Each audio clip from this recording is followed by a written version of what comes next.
ગુજરાત સરકારના કર્મચારીઓ માટે આ મોટી ખબર છે કે જ્યાં રાજ્ય સરકાર પણ લાગુ કરી શકે છે યુપીએસ અને કેન્દ્ર સરકારે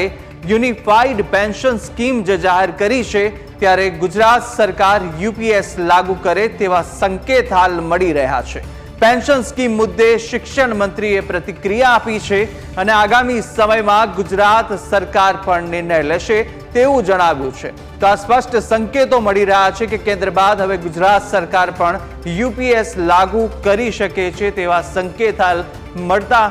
જોવા મળી રહ્યા છે। કર્મચારીઓની માંગણી સ્વીકારી છે તે બદલ હું કેન્દ્ર સરકારનો આભાર માનું છું તેવું પણ કુબેર ડિંડોરે પોતાના નિવેદનમાં પ્રતિક્રિયા આપતા જણાવ્યું હતું ને કહેવાય છે કે જે રીતે કુબેર ડિંડોરે આ નિવેદન આપ્યું, ઇન્ટરવ્યુ આપ્યું છે અને તેને લઈને સ્પષ્ટ સંકેત મળી રહ્યા છે કે ક્યાંક યુપીએસ રાજ્ય સરકાર પણ લાગુ કરી શકે છે।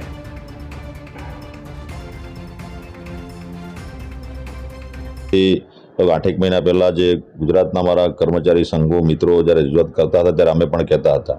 કે ભાઈ જે કંઈ કરશે ભાજપ સરકાર કરશે, સન્માનિત દેશના પ્રધાનમંત્રી નરેન્દ્રભાઈ મોદી સાહેબ કરશે અને ત્રીજી ટર્મમાં જે